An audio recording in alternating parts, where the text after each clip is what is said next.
नमस्कार. नंदकिशोर एज्युकेशनल या यूट्यूब चॅनलमध्ये मी आपलं सहर्ष स्वागत करत आहे. डबल पार्ट ऑफ स्पीच ह्या सिरीजमधला हा भाग क्रमांक 9 आहे. मागच्या व्हिडिओमध्ये आपण पार्टिसिपल्स चालवणे म्हणजे पार्टिसिपल पासिंगसाठी काय काय मुद्दे असतात किंवा पार्टिसिपल कसं चालवलं जातं याविषयी त्याचे मुद्दे आपण पाहिले होते. ते पुन्हा एकदा थोडक्यात बघू. तर पार्टिसिपल चालवताना त्याचे प्रकार लिहावे लागतात. की पार्टिसिपलचे आपण पाहिले 3 प्रकार आहे. कोणते कोणते आहेत? प्रेझेंट आहे, पास्ट आहे आणि परफेक्ट आहे. त्यानंतर formation from what verb it is formed. आता फॉर्मेशन फ्रॉम व्हॉट म्हणजे फॉर्मेशन म्हणजे हे कशापासून बनलेलं आहे, कोणत्या क्रियापदापासून बनलेलं आहे. म्हणजे क्रियापदाचे रूप तुम्हाला माहिती आहे, ट्रान्झिटिव्ह, इंट्रान्झिटिव्ह वगैरे. वर्ब इट इज फॉर्म्ड आणि हे वर्ब कशापासून.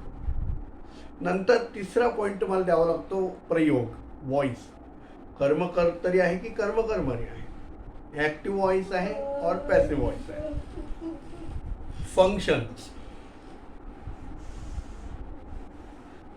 फंक्शन आता कार्य नेमकं.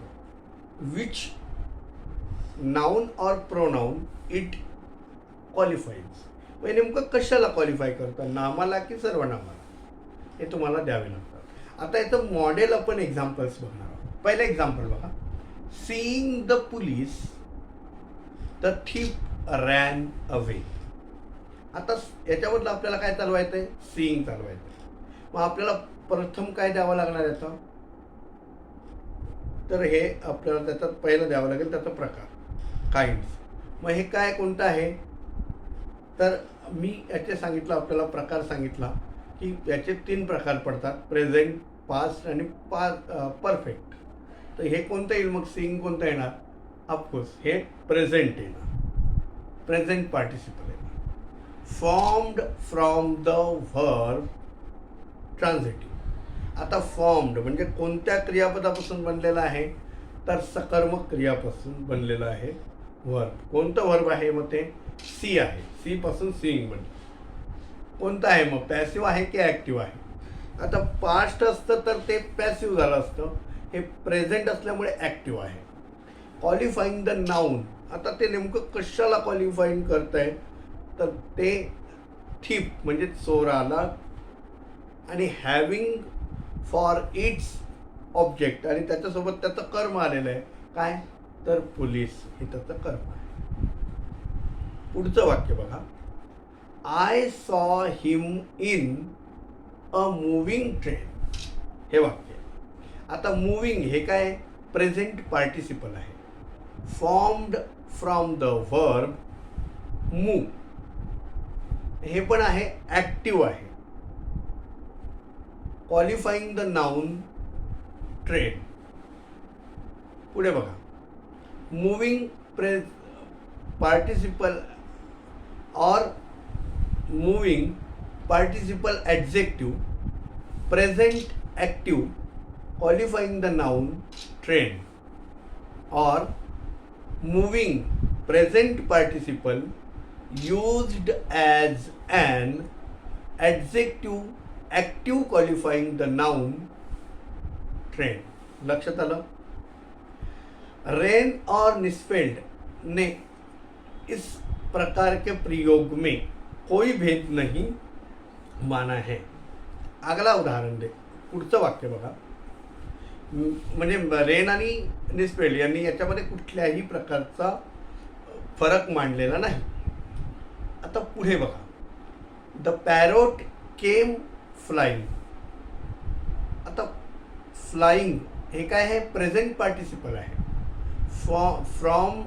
Formed from the verb fly. Active used predicatively म्हणजे हे विधेय विभागाचा भाग आहे. Qualifying the noun parrot.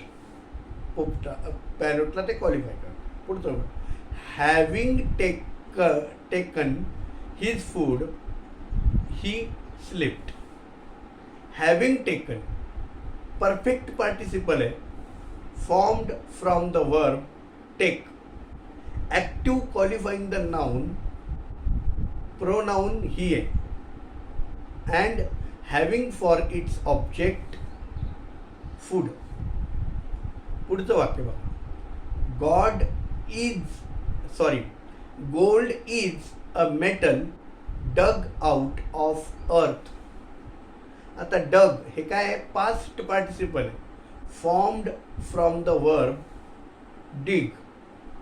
Active qualifying the noun gold.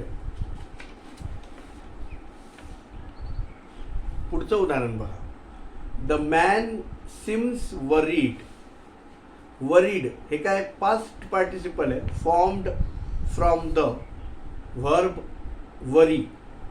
Active used predicatively म्हणजे विधेय विभागाचा भाग आहे आणि क्वालिफाईंग द नाउन मॅनला करता येते. शेवटचं एक्झाम्पल देतो आहे. A lost opportunity never returns. आता याच्यामध्ये लॉस्ट चालवायचं आहे. हे पास्ट पार्टिसिपल आहे.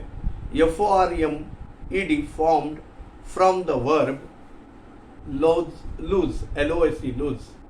Active used attributively. ॲट्रिब्युटिव्हली विधेय विभागाचा भाग आहे, उद्देश विभागाचा भाग आहे. Qualifying the noun opportunity. Exercise 29. Pairs the participles in the following sentences. Hearing the noise, the girl woke up. I meet a man carrying a bag. Knocking at the door, he called me. Deceive his friends, he became hopeless. Driven by hunger, she took an egg. They played a losing game. Hurry wears a worried look.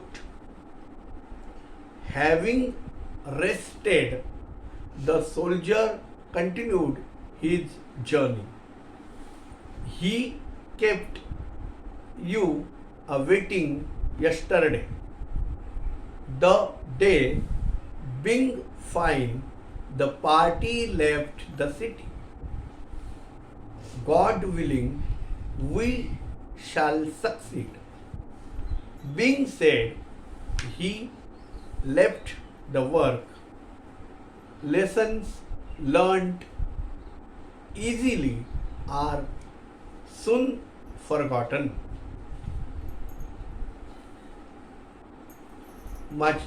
माझ्याद्वारे दिलेली माहिती आपल्याला नक्कीच समजली असेल. भेटूया अशाच एका नवीन व्हिडिओमध्ये आणि पुढे एका नवीन टॉपिकसह. कारण इथे डबल पार्ट ऑफ स्पीच हा चॅप्टर किंवा हे टॉपिक्स हा विषय इथे संपतोय. आपल्याला कुठला एखादा नवीन टॉपिक हवा असेल तर मला कॉमेंट्स बॉक्समध्ये जरूर कळवा. तुम्ही दिलेला टॉपिक विषय आवडल्यास म्हणजे ग्रामरशी संदर्भात किंवा कम्युनिकेशन संदर्भात जर आवडल्यास त्यावरती पुढील व्हिडिओ नक्कीच बनवण्याचा प्रयत्न केला जाईल. भेटूया अशाच एका नवीन व्हिडिओमध्ये. तोपर्यंत खुश राहा, आनंदी राहा. धन्यवाद.